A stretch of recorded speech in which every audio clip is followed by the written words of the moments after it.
Hey, Scandal Squad, welcome back to the channel, Celebrity Scandalous. Happy New Year to everybody. Whoever is here, God bless you. Happy New Year. Because what we're finding out this morning is that some people didn't make it to see a new year, which is so sad. I did a live last night, celebrated with a few people. I knew, like, last night I was like, Lord, please bless people. I'm at the age now where I don't have to be out in public. If I do on a celebratory night like this, it's like I'm going to go someplace that's a little more exclusive. I don't mind paying the money, but going to these public events is just too scary. So anyway, for those of you who are just coming in, I'm sure everybody knows that there was a mass unaliving in New Orleans last night on Bourbon and Canal Street in New Orleans. Our condolences to the families, to the, just the innocent victims. Some of the police officers, they're saying, were shot at. It's just sad. It's just really, really sad that you cannot go anywhere and be safe these days. And I know all over the United States, there were, minor incidents. I mean, things happen, but this is a mass. It's at this point, they're saying at least 10 people, which is really, really sad. So again, Happy New Year to those of you that are here. Wishing you blessings with your families. We made it to see another day. This is sad, but I'm going to go ahead and get into what they're saying. So apparently it happened at like 3 a.m. in New Orleans. And this was after the whole, the midnight bringing in the new year. And some of the first reports, because I'm on the West Coast, so I saw it around like 6 a.m. And the first reports was that I saw the mayor saying that they were considering it I don't know if we can say this on YouTube, but a T attack. Y'all know what they say. And so because there's some words that are blacklisted you're not supposed to be saying. So this is what is being reported. New Orleans lated, and they're saying a blank named as Shamsuddin Jabbar, who was flying an ISIS flag on truck he used to unalive 10 people. So that's the latest count. And I believe this was as of about an hour or two ago. There are multiple people, at least 30 people were injured. Police officials, and people are just now coming out giving different accounts of what they saw. One guy was saying that they had walked on Bourbon Street. They were walking and they saw this woman dancing. And then the next thing you know, when all of the chaos erupted, that they literally saw her body on the ground flattened. Like, this is so devastating. I hope and pray that there were no children around. I heard somebody mention a child. They didn't say that the kid was injured, but they said that it was a kid with a mother or something. I mean, there are just so many reports coming out. Let me say this, and this is not to critique anybody. I know, we want to have a good time, bring in the New Year's with our families and loved ones. But honestly, at these kind of events, I would venture to say you shouldn't have children out there. It's just too unsafe. Like, because when chaos erupts, you just really can't protect them. It's just too scary and it's too hard. But anyway, I'm going to get into this article from the Daily Mail, and then we're going to go and look at some of the videos that they're playing. And this is, let's see. Sometimes these things are so persnickety.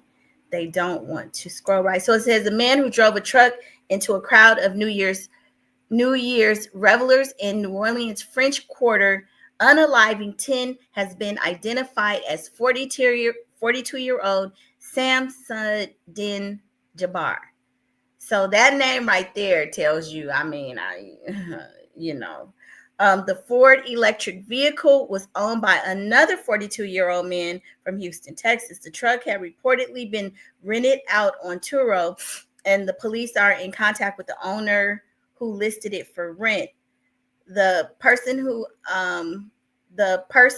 was unalived by the police after he slammed a truck into pedestrians celebrating the new year, exited the vehicle and started firing. So one of the questions that people are having was, how did a truck, first of all, the fact that he was able to run up on some people, and for those of you that don't know, just about a week or two ago, there was another incident where somebody ran a car into some pedestrians. Actually, we had a situation like that in San Francisco just last maybe a week ago.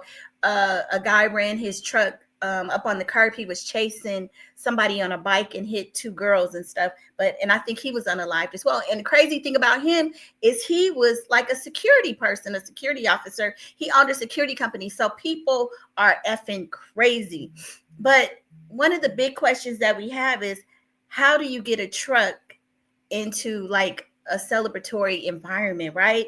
Aren't there supposed to be barricades and detours and stuff? Like, I know now in the Bay Area, when we have events like that are on the street, for like neighbor streets surrounding, not just the street where the main event is happening, but they block it off for blocks. Like, you can't even get through. The police are on the perimeter. There's no way you're going to get through unless you have like one of those Batarang or SWAT trucks or something. But that's the first thing that came to my mind was, how did that happen? So it says authorities investigating the mass casualty say the driver showed very intentional behavior, clearly, after driving into crowds in the city's French Quarter before they got out and fired a weapon. Like, this is just crazy. So as you guys could see, these are some of the headlines. They're showing an overhead, a serial view of New Orleans, and that these are just some of the pictures. Authorities have shut down Bourbon Street. The FBI, ATF, and Homeland Security have launched a multi-agency investigation. They're saying a shootout with the police officers happened. 2 officers were shot, and allegedly they are stabilized, and they were hospitalized, and they're supposed to be stable. It also says the EV truck plows into the crowd, unalive, 10, injured 35. So earlier this morning, the injured number was 30. So it looks like this number is growing, and it could be more. I was watching one report, and they said that there were some people they couldn't account for because some people may have driven themselves to the hospital. So the number is still going to be counted. Happy New Year. I know it is terrible.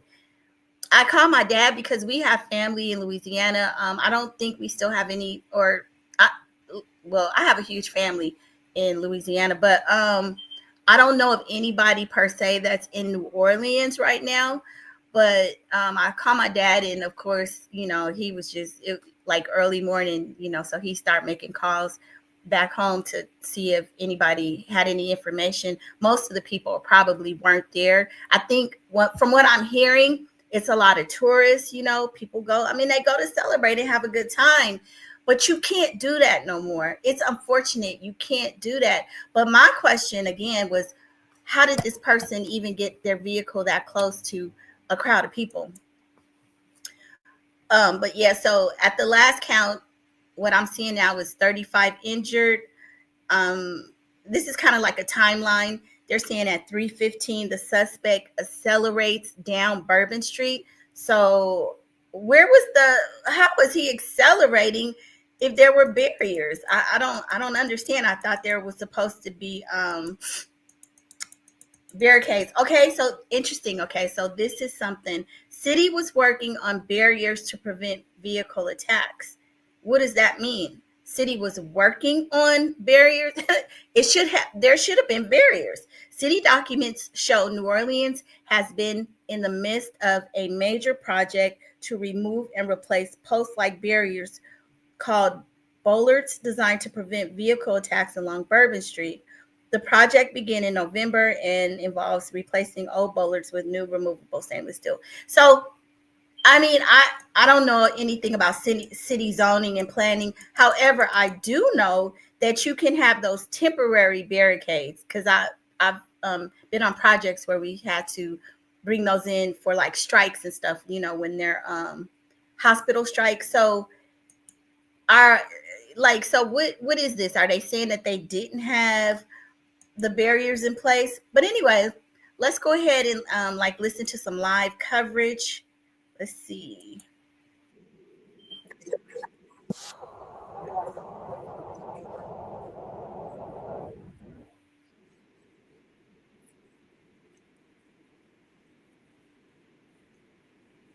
Wow.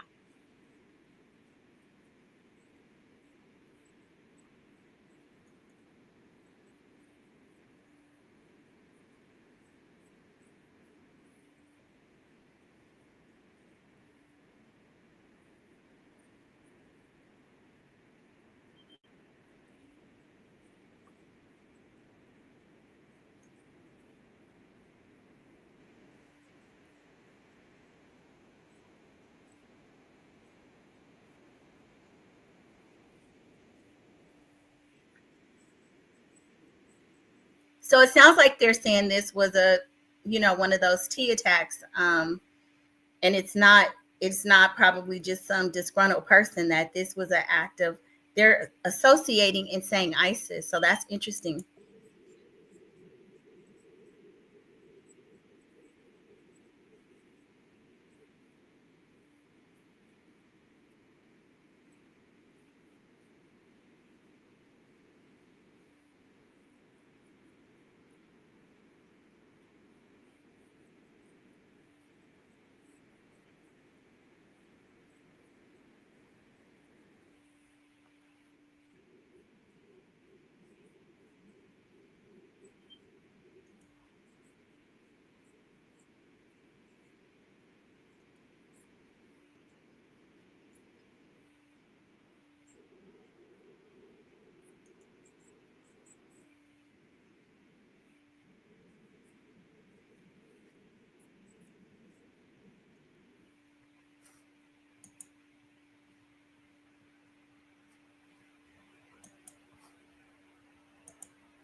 Working.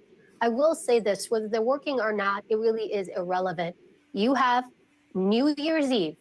You know you're going to have thousands of people in this area. That is an area that collects a lot of people. It's an area that's had incidents in the past. It's not just some random neighborhood. I mean, it's the French Quarter. It's an area you know that's going to be busy.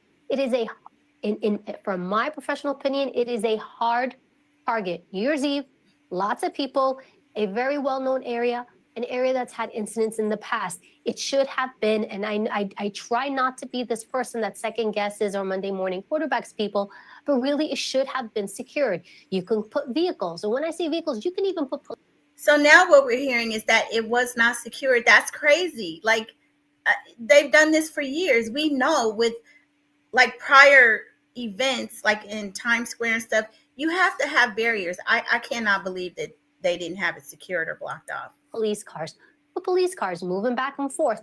It's something we would do all the time. You can put sand trucks, sanitation trucks. I've even used yellow buses from school. When I want to secure a site, I remember I went to an area, they didn't have resources. I said, do you have yellow buses? The buses that you put children in? Yes, we do. Bring me all your yellow buses. And I stacked those up to secure the area. So given what we're seeing, it really isn't, considering that's New Year's Eve, considering we're high alert. And you know what? This happened 2 weeks ago in Germany, where there was a vehicle being rammed at a Christmas market. We reported it here on NBC. It went nationwide. It went worldwide. These are things that we have to listen to and pay attention to, because the other thing is copycats. And when we reported initially on the vehicle that rammed a Christmas market in Germany, that's the first thing I said. Copycats. Copycats are concerned. Once one person does something, then another person says, I think I can do it. I think I can do it. And here's the thing, a vehicle, everybody has a vehicle. How easy is it to do this in a sense? Everybody has a vehicle, so you really want to mitigate that risk. This individual, though, we also know that they had a weapon, a long weapon from what is being reported, who was either, again, it's still unclear, either he was firing as he was driving or he started firing after he got out of the truck, and And that's even alarming, the fact that he used a vehicle for one, but also that he was armed. So that lets me think of, how are they making sure that people are getting into these parades and on these streets? Are they frisking people, patting people down before they're even allowed to enter the crowd? Are they ticketing? What is going on? This is some BS. They're going to be sued big time. This is going to be a huge, huge problem, because they didn't secure people. The understanding is, when you have this kind of intent, you're going in and your mindset is, I'm going to die when I do this. And that's the type of mindset that you're dealing with, these nefarious actors. So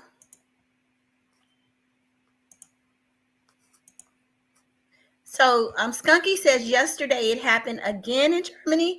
I hadn't even heard that it happened. But I mean, there was something about a week ago where somebody ran a car, but it was here in the States. So you're saying it happened twice within like a couple of weeks? That's crazy. I mean, it's just so, I don't even know what to say. My heart breaks for the families, because you're just thinking you're going out to have a good time, but you see the city don't give a ish because they're not protecting people. I understand the morbidity, and I understand that we don't like to think this way, but considering that it's New Year's, like, we really have to think ahead of it. When I would do security plans, I didn't think like an agent or law enforcement officer. I would think, if I was the bad guy, how would I get in? If I was the bad guy, how would I penetrate? And I would find those holes. That's how we have to think. So I do think that I think we're dealing with two things now. First is, who is he, getting his identity? And the big question on everybody's mind is going to be, is he a U.S. citizen? Is he not a U.S. citizen? I think that's going to be the next big discussion, and figuring out what that is and where that conversation goes from there. How did he get in? Was it his vehicle? How long did he plan it? Right? Did he communicate this to other people? Did he not? Social media posts, his search history. How long was he doing this? How long did he do recon? Is he a local at the area who got somebody else's car? Is he from somewhere else? Yeah. So we're going to look at all those things. That's so interesting. Yeah. Yes. Kate, I think you actually had an interesting question about that his identity at that point, right? You were talking about the reportable information we have now.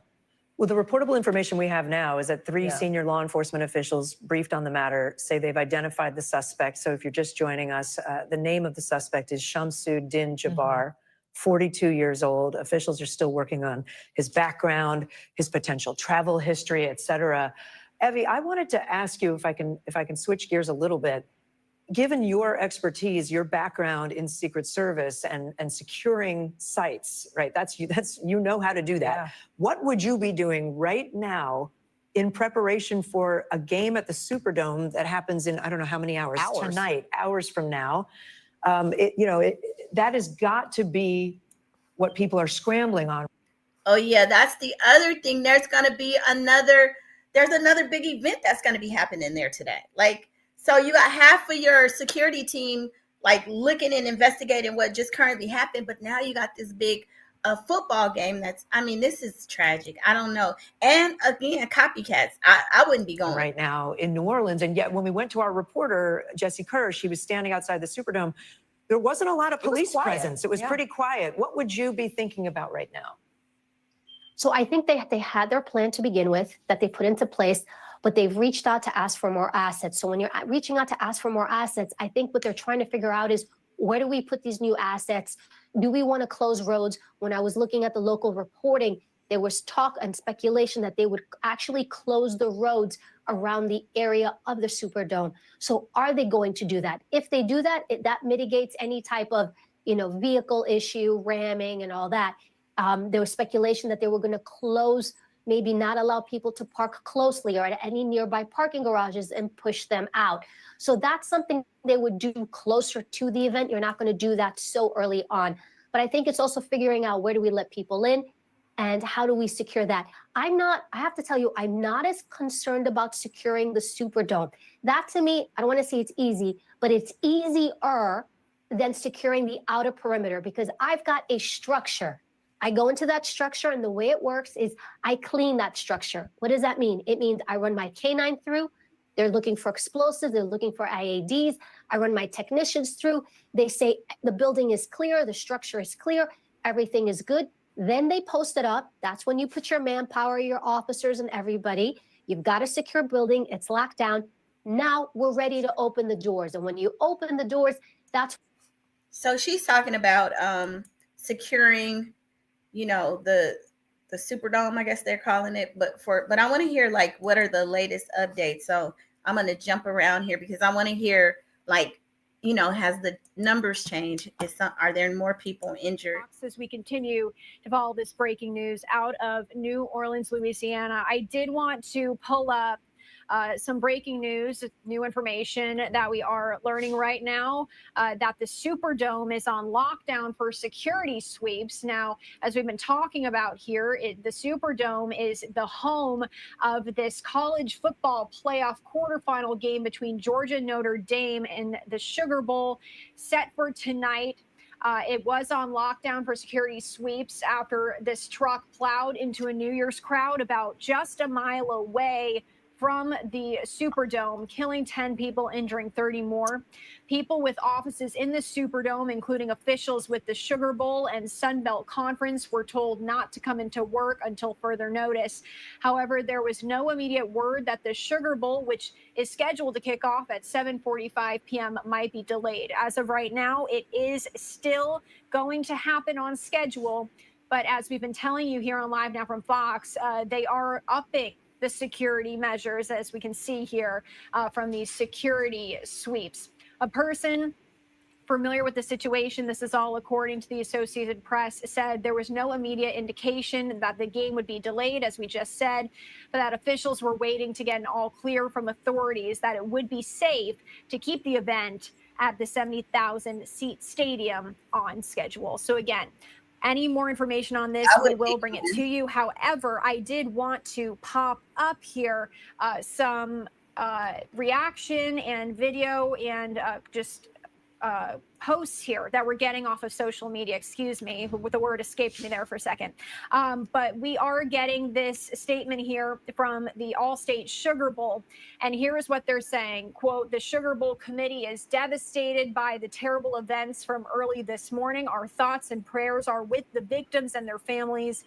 We are in ongoing discussions with authorities on the local, state, and federal levels and will communicate further details as they do become available."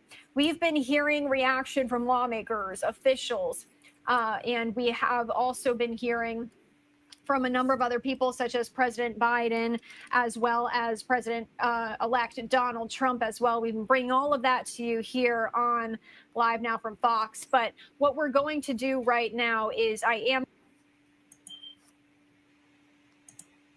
Germany was warned by Saudi Arabia 2 times because of this psychology doctor who was in a TV interview, and he is LGBTQ idiot and from ISIS. Okay, Skunky Funk, thank you. I don't know anything about what you're saying, but as soon as I get off of here, I'm going to look it up because this is crazy. So it sounds like you're familiar with, some of these incidents that have been happening recently and things related to the ISIS. Now, the gentleman, his name was, let's see, do you have any intel or information? It says his name was Shamsa Din Jabbar. Do you know, or have you seen anything as to where this person is from? Like what country? Is he a U.S. citizen, or, do you have any information about that? Because I'm looking around to see, and what is the why? Do they know why he did it? Did they find something, So thank you for putting that in the chat.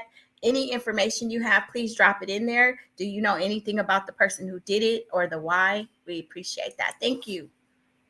I'm going to just bring back up this image to give you a live look at what is going on right now at the scene there. Again, as we await more information to come out here, this is this shot we've been bringing you throughout the morning. Another image I do want to bring to you right now as well. This is another angle from Earth Cam on Bourbon Street.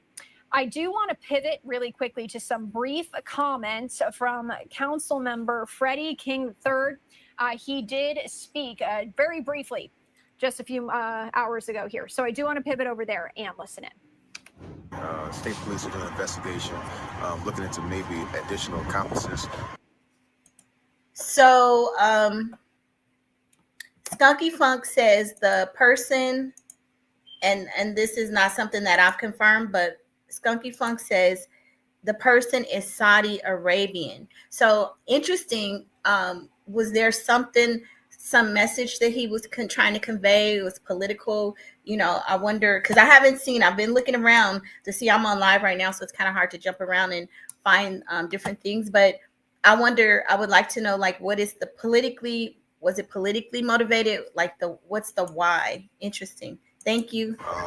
To the driver, NOPD officers took the driver out.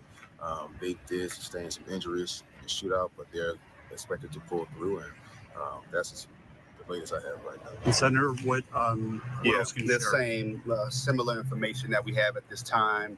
Again, I just want to express my condolences, my heart breaks, our heart breaks for all of the victims, those innocent lives who were lost, and those who are recovering. This is not who we are as a city, and we won't stand for it. And right now, we're going to continue to gather information and come up with identifying what exactly took place, how he was able to breach those bollards on Bourbon Street, but no new information at this time. What are your thoughts on any potential changes when it comes to Bourbon, whether it's, just pedestrian traffic? What are your thoughts on that? I think everything is on the table right now. Shame on us as a city and as leaders if we don't address this issue and figure out how to make the city safer. And I don't want to see we have any concrete plans of action right now, but definitely look at ways to make Bourbon Street safer for the pedestrians. Okay. Anything else y'all want to add? Yeah, I'll just add again that everything will be assessed and analyzed, and whatever we can do at the state level to support our local. And see, this is the problem. So apparently they did have some kind of barriers, bollards. I don't know what those are, what kind of structures they are. So they were aware of this, and it's sad that it takes a tragedy with 10 people losing their lives for now you guys to hustle up and implement something to protect people. Like, we have known that these things can occur at any given time. We have enough information and data. So why would it take this tragedy for, now we're going to get together and figure out? No, it should have been done a long time ago, or you shouldn't be having these events. People are so concerned with the local economy, but you're not concerned about preserving lives, being cautious and careful. Like, oh my God. I know this is going to be a lawsuit. I know it's going to be a lawsuit. Absolutely. Leadership, who I know is doing everything within their power to find out how we can make it more safe. We're going to do that. State police are doing an investigation, looking into maybe additional accomplices to the driver. Okay, so let me read what this says.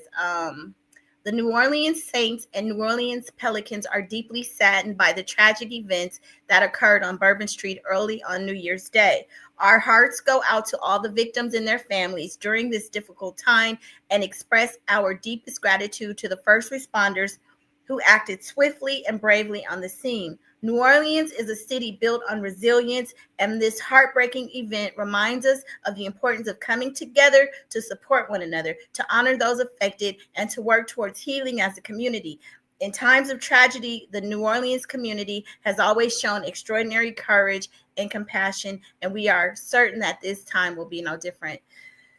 And I mean, they just had the storms in there. NOPD officers took the driver out. They did sustain some injuries in the shootout, but they're expected to pull through, and that's the latest I have right now. And Senator, what else can you the share? same similar information that we have. All right. Again, that was some audio from officials there in New Orleans. We're also getting these other statements coming in here from the New Orleans Saints and Pelicans. And we're going to read that quote to you right now. It says, the New Orleans. This guy's background was, what was his ideology? Now, I did read an interesting tidbit in one of the articles that was written, and one of the news reports, and that was that that the suspect had a black flag attached to his vehicle, and I haven't verified that, but that was in one of the news reports that came out, and if that's true, that would indicate, of course, that there might be he's indicating that he's doing this as as an Islamic terrorist. But I don't know that. I don't know for fact. But it's interesting that I read that there was a black flag attached to his or flying from his vehicle. And I did also want to touch on one other thing here, because a lot of people were in town for the Sugar Bowl, which is this college football game. And we are hearing that now there is going to be increased security. But in terms of what that's going to look like now, can you talk a little bit about what they're going to be implementing in light of all of this? Yeah, I can imagine there's going to be immense security now. And that's going to be, and to stand up, well, first of all, they were going to have good security there anyway. There's no doubt in my mind, because this isn't new to the law enforcement community in New Orleans, dealing with big crowds, and the football game, of course, is one of them. But this is going to bring it to a whole different level. They're going to be doing probably bag checks of people when they walk in. They may be doing vehicle checks. It's to throw up a really tight security perimeter this late in the game is going to have its own set of challenges. They're going to have to, though. All right, Lieutenant Randy Sutton, always appreciate you coming on the show. Anything else you want to add before I let you go here? I just think that we all owe thoughts and prayers to the families and loved ones of all of those victims who have been killed, and those who've been injured, and the officers who've been injured as well. Absolutely. Thank you so much for joining. All right, again, that was my interview a little bit earlier today with Lieutenant Randy Sutton, as he gave some insight into where this investigation goes next. And we do have this 2 p.m. press briefing expected to start, where we are hopefully going to learn a bit more information. And we actually did play out some comments from our Fox 8 New Orleans team as they did a live interview with one of the council members, and she said that she is getting information in very, very quickly. So we are hearing this is a fast-moving investigation. The extent of what we're going to learn at 2 p.m., still not entirely sure, but we are going to get more answers. As I spoke with one of the council members on the show a little bit ago, he said the exact same thing. So we're going to monitor that for you. We do see it is set up with the media staging area. Again, keeping an eye on that. Let's go away for a 2-minute break on Live Now from Fox. When we come back, more coverage. Stay with us.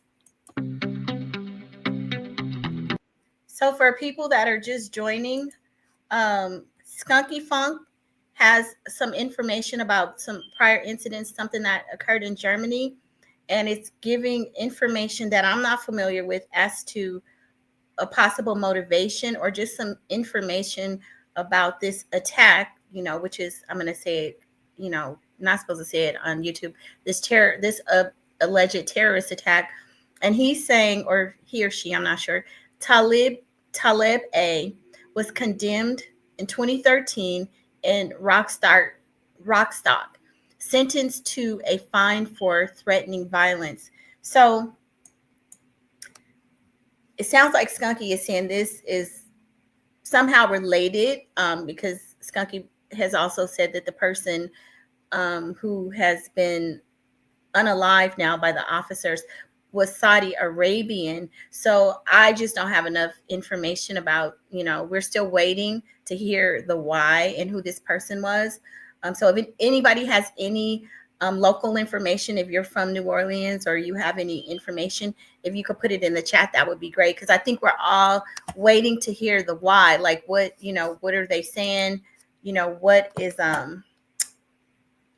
why did this happen? So I'm going to go to another channel that is covering this and see if they have any updates. Ann Kirkpatrick was here this morning as well, following the initial news conference they gave this morning with their updates. She came out right after to see those officers as well.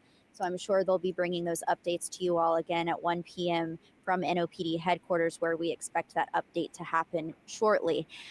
Other than that, not many updates from here. Like I said, it's really died down from this morning when we. Okay, I'm going to go to this channel. It sounds like they have some interesting information. No fencing here. Those kinds of barricades don't extend all the way down the block. And if he just comes over here with me, you can see behind me here, this is an open curb.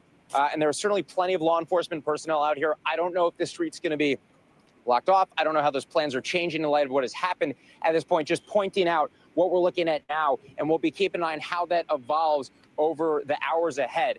This is a game, as you mentioned, Notre Dame and Georgia. I was on a plane full of Bulldog fans coming from Atlanta this morning. So you have a lot of people who are coming in to this city tonight. So, you know, you're expanding the volume potentially of people in New Orleans right after a security incident that you would imagine is being reviewed right now and certainly under a lot of scrutiny. And, you know, if you've been to any major event. And the other thing, to be honest, I mean, it's still developing, but you don't know if this person acted alone or if he did it in conjunction with a larger network. Like, we just don't know right now, right? In recent years, this is going to look familiar to you. You've got the security check over here, appears to be the metal detectors that you would go through at an arena, and they've got the barricading around that. But again, this kind of harder barricading that we're seeing over here does not extend all the way down the block. And that's something that we'll be looking to see how that changes in the hours ahead. And we should also note, we are less than 2 months away from the Super Bowl, of course, a global event, and that is also being hosted here in New Orleans. And so that security incident, or that security event, I should say, is something that you can imagine is also going to be getting a lot of renewed scrutiny in the run-up to that. We always look at the security around a Super Bowl, especially in terms of, in light of events around the globe. But you got to imagine that that's going to get more attention now because of what has unfolded in this city in the last 12 hours or so. And we have heard from the NFL, they say that the planning process around that goes on for 2 years. They've been planning that for about 2 years to ensure the safety of people who are attending that. But, you know, that's another thing that we'll be asking officials about today, is if they are prepared or they feel prepared or feel they need to make changes here in light of what has happened overnight. And again, we're not talking about an area that is a stranger to crowds. Bourbon Street is known as a place for nightlife, a place people are moving about in the street as well late at night. And so the idea that this could happen, especially on a higher profile night, is something that I think has a lot of us scratching our heads right now, myself included. Send it back to you. Yeah, Jesse, it's interesting, you know, hearing you talk about the infrastructure, because there's also just the question of the people, right? And the psychological effect that this has really taken on that community. Because earlier, just before about 8 a.m. Eastern time, we heard Superintendent Ann Kirkpatrick basically say, look, we understand this event happened, but we also know that people are coming to the city because they're excited. They want to see the Sugar Bowl, and we are prepared to welcome them. So they were really trying to sort of calm the community's fears. But as they were saying that, we're getting more and more images coming in from eyewitnesses. I want to roll a few of those for our viewers right now, if we can, in our control room. Pull up some of the user-generated content, videos and images like this that were taken from people who were there in the moment that this unfolded, people who saw that white truck. Here, you can see where we have blurred bodies that were laid on the ground. You can see where people were rushing to render aid. Other times, you can see bystanders standing by who are literally stuck in place. Emergency responders trying to pull them away from staring at bodies in what appear to be a state of shock there on the ground. And so these are the types of images we're seeing now come out, Jesse. In the time that you have had, you know, to be on the plane and talk to people who were headed there for the Sugar Bowl, you mentioned the conversations you were having in the car headed to your reporting site. What are people telling you about the pall that has sort of fallen over the city, about the reaction now in these hours leading up to the Sugar Bowl? What I can tell you, Morgan, is when I got to the airport this morning, filled with people wearing their Bulldog red gear for the game tonight in Atlanta, and not everyone knew what had happened here. I actually had asked someone right through security. I said, oh, did you see what had happened in New Orleans? And she had not heard the news. So I broke the news to her. And, you know, it changes, right? Your perspective when you're coming to a place that's supposed to be filled with revelry. And now you've got this somberness hanging over this community as well right now. So I think it's going to be really interesting as we hear from people, as more people come to the area for the game. And actually, you can see right behind me, that's one of the Georgia team trucks. So, you know, if you've ever been to a major football game, I know college football fans are absolutely, passionate about their teams and often come over to the stadiums earlier. So as we start to see people, we'll ask them what they make of this, how they feel about coming to this. And of course, there have been other, incidents in the past that probably stick in people's minds when they come to major events, right? Developments over the years, like the addition of metal detector checks and barricades on what are referred to as soft targets. We talk about arenas, right, and events with people in terms of what kind of target they are now. So, our society has changed over the years, but it's hard to imagine when you're coming for something on the same day as all this is unfolded. And again, going back to what you said about that press conference earlier, officials were pretty adamant about the fact that things are moving forward here at that press conference. And I think one of the outstanding questions, because they did not take questions at that press conference, that we'll hopefully be able to ask of them soon, is what gives them that confidence in light of what happened overnight. Jesse Kirsch for us. Jesse, really appreciate you being there, and we'll let you go do some more reporting. We'll check back with you. Thank you. Let's go ahead and bring in former ATF Special Agent in Charge, Jim Cavanaugh, who joins us now. Jim, you have just been really strategic in helping us understand these types of events for years. What do we think at this hour, at this moment, is going on behind the scenes as we await this, further update from officials? What is the most time-sensitive data that they're looking at right now? The connections of the killer. That's the most sensitive, because you want to stop if there's any other attacks afoot, whether in New Orleans or even in another city. So that's the crucial facts for the community. Hey, Lulu, Happy New Year. How are you? Happy New Year to you and your family. Wishing you a blessed New Year. Girl, isn't this terrible? I woke up early. I was just, I'm on West Coast time. So I woke up early this morning and was just turning over because I sleep with YouTube on, okay? And just saw it and saw that, what happened in New Orleans, of course, called my dad because we have family in Louisiana in neighboring cities to New Orleans. I'm not anybody necessarily in New Orleans. I'm still waiting to hear back from him. But isn't this just tragic? Like, this is so sad. I did a live last night. And I was saying, I think we talked about praying and everything and wishing each other love and peace and blessings. And I said, there's some people who aren't going to make it, but it's just sad that you can't even go out to an event now without stuff like this happening. It's just terrible. So anyway, we're listening to updates and hearing, trying to get more information about this guy. And was he involved with, like, in a network, a ring of people, or did he just act alone? And what and why? Commanders, they've got to see if there's anything else in the planning and try to make sure they can interrupt or stop it. The crime scene will go on. That's going to be a slow process, and there's no hurry. I mean, the killer is dead, so there's not going to be a prosecution against him anyway. But there's no hurry there. They've got the resources to take care of that. Once they render any suspected IEDs safe, that's a static scene. But the commanders are faced with, the connections of this guy. If he is a person who's connected to foreign terrorism, we're not sure of that. They haven't said that explicitly, but there's certainly implications of that, as Ken was reporting. So we're not sure, but it seems like the implications of that from all the facts we've seen. If he's a member of a foreign terrorist group or connected or inspired by one, then our intelligence agencies and the FBI, they want to get ahead of that. Who is he? Who works with him? Who was his confederates or co-conspirators, or who is he in touch with on the internet? Who could be launching a like-minded attack in another city, or right behind him, or anybody? And that's crazy because I remember, like, years ago, we would hear about these terrorist attacks primarily over in Europe, right? London and places like that. But now, I mean, we're starting to have our own issues with, these mass unalivings. But you have to just wonder, is this how our 2025 is going to start off? Are there going to be more of these attacks?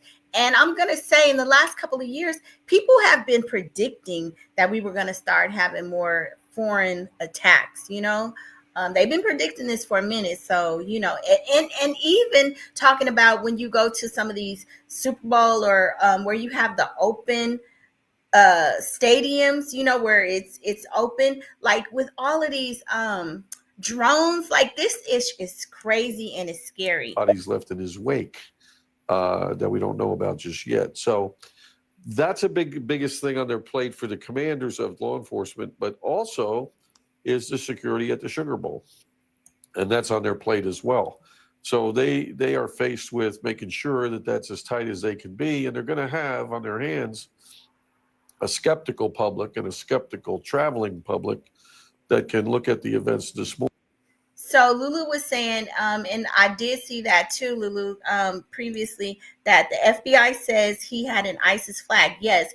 And so, but I don't know I know ISIS, but why at this particular time? And yes, that his name is Shamsun Din Jabbar. And Lulu was saying, hit the like button. Thank you. Yes, please hit the like button. If you're watching in vertical, which it is vertical, hit that. I think you guys are supposed to tap on something. So if you could hit the hearts for me, I'd appreciate that.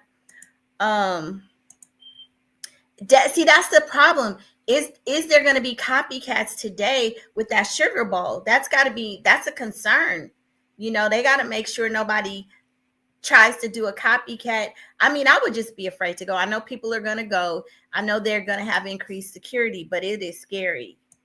Morning and say, geez, I hope I'm going to be safe there because I've seen how this unfolded. So I think the fans will still come, and I'm sure they'll have a memorial service at the halftime or whatever and be very respectful. But fans are not, the public is not stupid. They're going to watch this closely. So the law enforcement has to be on their game here and communicate directly and responsibly with the public who's going to the game and the citizens of New Orleans and America writ large about what happened today. Jim, you mentioned online presence of the suspect. How does that digital footprint get looked at in these early hours? How quickly can they, in this day and age, how quickly can they track someone's connections? Well, really quickly. The FBI has a great cyber unit, and if it goes into foreign connections, we have CIA and NSA and DIA, and even our military intelligence capabilities. We have lots of capabilities to track digital footprints. Now, these guys can use encrypted apps and encrypted websites that can somewhat slow that down. And that's been a problem. But, sometimes they're just not that slick. And, we might be able to glean some real close information from them. And if they're an actual member of a foreign terrorist group, whatever that level that means, a made guy, so to speak, or are they an inspired actor? The results are the same, agony, misery, and death. And they're trying to impress their community, which is the community of terrorists and hate mongers. They don't care about America or the public or what the world thinks of them. They only care about what their group thinks of them. And their group makes them a hero for, going in and dying in an attack like this. So we just have to see, is it really connected to a group? We just have to see. I'd say that post with the possible flag is something that's could be a real tell here. Somebody waving their motive in our face as they attack America. That's certainly possible. Well, on that note, we thank you, Jim Kavanaugh. We do have some new reporting coming in on that exact thing. So let's bring in NBC News law enforcement and intelligence correspondent Tom Winter. He's been reporting all morning on this. Tom, I see your new note, but I'll let you tell us what you know about. You're learning much more about the suspect. We sure are, and I'm going to fold in the reporting of my colleagues Julia Ainsley and Ken Delaney in here. First off, from an investigation standpoint, there is an active effort right now to investigate a potential improvised explosive device, so a homemade explosive device in plain English, found inside that individual's vehicle. There are at least two other potential, again, not confirmed, potential improvised explosive devices that were planted in the area. They're trying to determine are those actual explosives? Could they have gone off, and are they tied to this particular individual? So they're looking at that as well. It's our understanding that this person had on his person a long gun as well as potentially another weapon.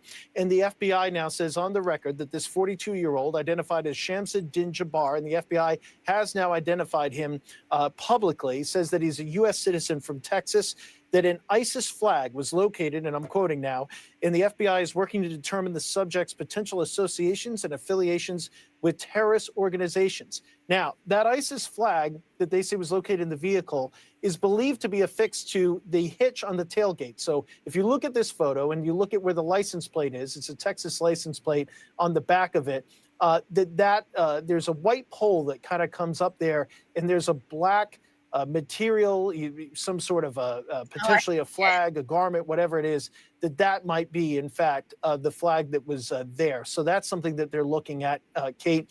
In addition, we're told that they're looking into this vehicle and where they got it from, but there's no indication at this point that the person who rented this vehicle, which may have been through an application, so there's kind of like an Airbnb for cars, that this individual rented out the car, but may not have known this person's intentions. That's something that law enforcement will continue to look into. But again, the headlines here, the FBI now formally confirming the information that we broke several hours ago, that Shamsuddin Jabbar is in fact the person they believe is responsible for this deadly truck attack. We are told that shortly we will be, from multiple senior law enforcement officials, will hear that the death toll has risen, that this individual is a citizen from Texas. He was driving a Ford pickup truck, and that that truck had an ISIS. Wait a minute. I'm listening in real time. It sounded like I heard him say that the death toll could be rising. I hope not. Also, I did hear that the person had 2 homemade kind of bombs that could have detonated or exploded. Fortunately, they didn't. But did I just hear him say that the death toll could be rising? I hope. Flag that was found in it. And that's what the FBI is investigating at this standpoint. From this at this hour, I should say, that multiple special agent bomb technicians from the FBI and other local law enforcement agencies, in this particular case, it would be the Louisiana State Police, the New Orleans Police Department, but typically the Louisiana State Police has a pretty robust presence on this. They'll take a look at some other devices, which we are reporting, according to 3 law enforcement officials briefed on the matter, at least 2 other devices that were planted in the vicinity that is obviously of high interest. This really changes a bit the security picture here, because if other devices were planted where they planted elsewhere in New Orleans, obviously we're all acutely aware of the event that is happening tonight in that city, the Sugar Bowl, and what does it mean for that event? So a lot of questions here, Kate and Morgan, but I'll kind of send it back to you for any questions you might have as we continue to do our reporting and pour through this. Tom, first off, excellent reporting, because for our viewers who are just turning in, you gave us 4 really big new nuggets that really changed the landscape of what we've been seeing. You talked about the flag, ISIS flag, 2 potential IEDs, 3 more details from the suspect. We now know he's 42-year-old U.S.-born citizen born in Texas. And 4, you mentioned that the death toll was expected to rise. On that note, Tom, and I want to go back to that flag that we're looking at here, you know, attached to the hitch of the bed of that truck there.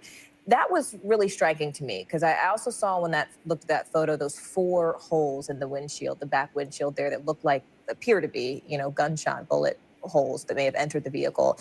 When you see that flag, does that give us any indication about whether or not he was working alone, or if he had known associates? And 2, Tom, do we have any, now that we have this name, do we have any indication of whether or not he'd had previous arrests, misdemeanors, felonies, anything in his record? That's something that we're still pouring through with respect to what is referred to in law enforcement circles as suspect pedigree. Where do they come from? What's their date of birth? Do they have any active lawsuits for or against them? Do they have any sort of criminal history? That's information that we're still in the process of going through, and we'd like to do a lot of verification to get to that point.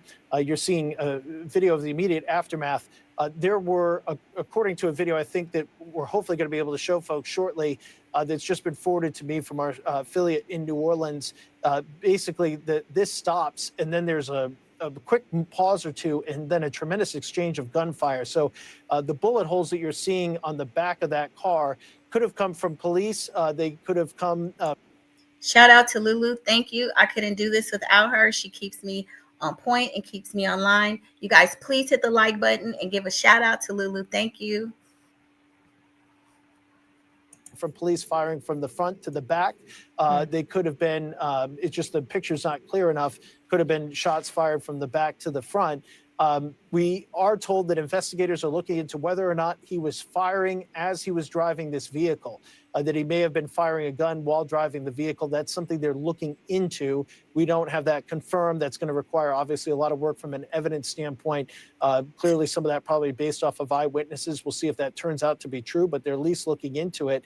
This idea, by the way, of flying an ISIS flag on the back of a pickup truck is something that we've seen before. Sayfullo Saipov, back in October of 2017 on Halloween, drove down the Upper West Side Highway here in New York City and conducted a terrorist attack in the name of ISIS, killing 8, injuring over a dozen. He had talked about, according to court records, the idea of actually flying an ISIS flag from the back of his truck, coincidentally also a rented pickup truck, that from a major retailer. But he talked about doing that, but thought it would attract too much attention and that the NYPD would see that and immediately try to stop him. Obviously, that's something that would certainly grab the attention of law enforcement, frankly, anybody. That flag is kind of ubiquitous in our society. So that is something that we've seen, talked about before, and that is something, obviously, that is of interest. The idea of driving through a crowd in vehicle ramming attacks is something that we've seen over the last decade. It's talked about in almost every single major propaganda that comes out from various terrorist organizations. And as we recently reported on NBC News Now, in a story I believe we talked about, was the idea of how terrorist organizations are now using AI to produce terrorist propaganda because it allows them to be anonymous. You have the face and the voice of it being a computer somewhere instead of being an actual person, makes it more difficult for investigators to try to determine who is behind that propaganda. So this is an evolving landscape. A reminder that as we've been reporting here at NBC News for the past 9 months, the FBI has. Hey, Lauren, thanks for joining. Yes, this is horrible. And what we just learned is that the death toll may be increasing. And I was just saying, I hope not. But just listening to him talk about how AI, like how much more sophisticated these cells are getting, these terrorist groups and organizations, just with the ability to use AI, it's crazy. It's so scary. What a sad, I know, what a sad, this is Lulu, you guys. What a sad way to begin the new year. My heart goes out to those who has lost their loved ones in this attack. Yes, this is just devastating. Also, I heard on one video clip, somebody said, and again, I don't want to sound insensitive. Somebody said there was a child there with a parent. I saw that on a video earlier. And, it's bad enough that we as adults go to these events and stuff like this happens. But I really hope nobody had their children out there, that no kids had to witness this. This is terrible. Lulu is saying Happy New Year, Lauren. Yeah, I just hope that people are not bringing their kids to these kind of events. Seriously, please hit the like button, you guys. Like, share, subscribe to Celebrity to Scandalous on YouTube. Yes, please join the channel. Thank you for the support. Please share the videos. Get out there. Tell people about Celebrity Scandalous and Lulu. It's just 2 of us on this channel right now, y'all. So, yeah, thank you guys for joining today. Let me get back to what the guy's talking about. Has been especially concerned about the volume of terrorism investigations and attacks and thwarted attacks There's been a number of them. The Taylor Swift concert in Austria, the FBI and the U.S. is warning to Russian security agencies about what turned out to be a deadly attack at the Crocus concert hall there. There were several other investigations, including an election day plot here in the United States that was disrupted, in a plot involving a relative of that suspect in France that was disrupted, as well as a number of potential incidents, not all necessarily tied to terrorism, that were thwarted before the Olympics. It's been an incredibly busy year in this landscape. It is at a tempo that we have not seen before, at least not since 2014, based on the officials that work in this space that I talked to. And so this is very real and has been a real genuine threat here, I would say, for the past year of this exact type of incident. The big question going forward is, Lulu is giving a shout out to Lauren, saying Happy New Year. So yes, Lauren, thank you for being here and Happy New Year. We are all blessed to be here today. I mean, look how easy. I mean, when you go to events like this, you never anticipate or think that within the blink of an eye, your life could be taken away. how was it possible, knowing that all the information I just shared with you is information that was public prior to this event? How was it possible that a truck was able to drive down Bourbon Street in the early morning hours on New Year's Eve, when obviously there would be a lot of people out? There are a lot of people out in that street on a Tuesday in August, let alone at this time of the year. And as we saw here in New York City last night, it would not have been possible for this attack to take place. They fill up sanitation trucks with sand, and good luck to anybody trying to get through that. So, see, that's what we're saying. What kind of barriers was put up to prevent this truck from driving into a crowd? We know. I mean, I don't even have to be on to be part of the planning commission to know that you can't take risks like that. You have to think of every possible or potential threat factor. I mean, this is crazy because we know it didn't have to happen. Obviously, serious questions will need to be asked of New Orleans authorities. Was it an issue with overtime, and did politicians not allow that those type of protections go in? Was it a failure on the police department? Was it a combination of things like it usually Shout out to Lauren. She said she joining. Yay. Thank you, sweetie. is? Time will tell. Yeah. Tom, can I, before we let you go, can I just ask one question about the victims in all this, the people who were, the people who've died, the people who are still hurt and in hospitals? Because you said when we came to you that the death toll has risen, which is the worst news we could imagine. Is this because many of the injuries are very severe and we're finding out that they're passing away at the hospital? That's exactly right. The injuries here were horrific in nature, we're told. I don't think I need, out of respect to the victims, to get into specific details that we've been told and hearing, but we do expect the next time that we get a briefing from city officials for that death toll to rise. It's not because of any lack of extreme effort by the medical community. It's just injuries are injuries, and when you're hit with a truck at that high rate of speed, and if this idea that he was in fact firing out of the truck at that time, obviously that would have added additional problems for the people that were in that crowd. Is something that law enforcement's tracking down. It's horrific, it's horrible, and obviously is going to be continued sad news, not only for the New Orleans community. So I know you guys saw, I mean, I don't want to focus too much on it, but did you literally see in the videos where the people were laying in the ground? Can you imagine? And you know, when stuff like this happens, people start to stampede and run and knock you down. I remember being at a like a jazz festival years ago, and they started running, and somebody was falling, and they grabbed my shirt. I had like a tank top on. They grabbed my shirt, of course, exposed me and stuff. So ever since then, and that's like 20 years ago, I don't do like those open where people could just start running and stampeding. And if you do, if something breaks out, try to never be in the center, period. Never be in the center of a crowd. I don't care, because all it takes is for somebody to break out running and you're down. You're going down. They're going to run over you. It doesn't matter because people panic. Always try to be on the perimeter, close to buildings where you can get up. You know, even though if the crowd starts pushing, they could still kind of push you, but try to get up against like a wall or something. Get out the way. Do not be in the center trying to run with a crowd like that. You will get ran over. But given the fact this attracts people from all over the country, we'll have to wait and see if other communities are impacted as well. Yeah, keeping all those families in our thoughts here too. Tom Winter for us. Tom, thank you for all the reporting. It is just after 1:30 p.m. on the East Coast, and this is what we know thus far about that deadly truck ramming attack in New Orleans that killed at least 10 people and left more than 30 others injured. We are learning more also right now about that suspect. Yeah, if you're just joining us now, senior law enforcement officials tell NBC News that the suspect has been identified. He is 42-year-old Shamsud Din Jabbar, who is now deceased. The FBI just confirming moments ago that he is a U.S. citizen from Texas. He was driving a Ford pickup truck that appears to have been rented, and that an ISIS flag was found on that vehicle that rammed into the Bourbon Street crowd. You see it there in the picture on the back of the tailgate. The FBI says they are working to understand whether the suspect had any associations with terrorist organizations. Now, in half an hour, officials are set to update us on the investigation at a news press conference. Police have previously said that the suspect intentionally carried out this attack and tried to run over as many victims as he could. Police saying he was hell-bent on creating carnage.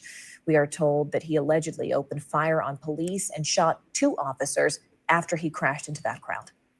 Police are also trying to determine if he was firing a long gun into the crowd while he was running people over. We're told the FBI is investigating this, and we've said this again and again, as an act of terrorism.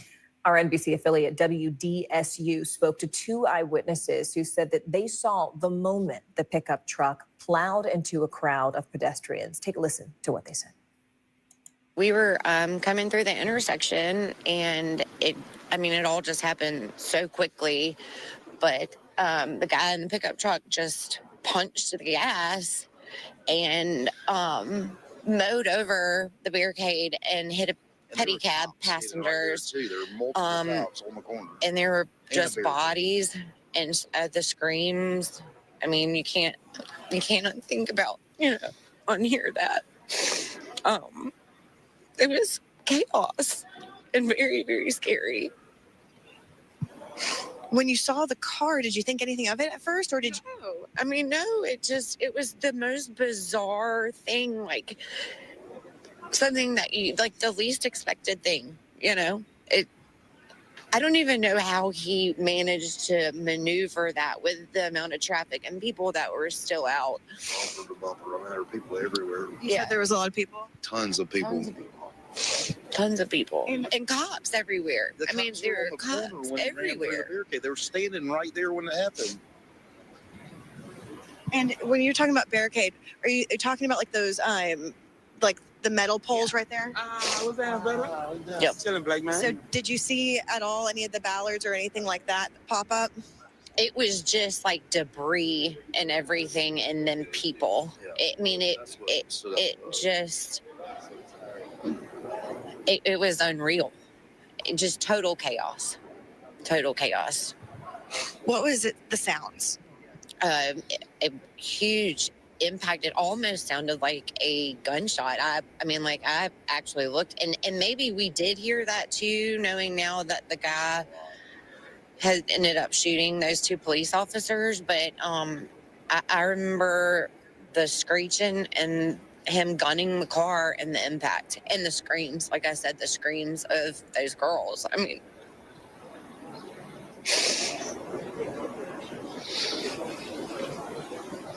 Yeah, I don't know that I'll be able to forget that. You won't.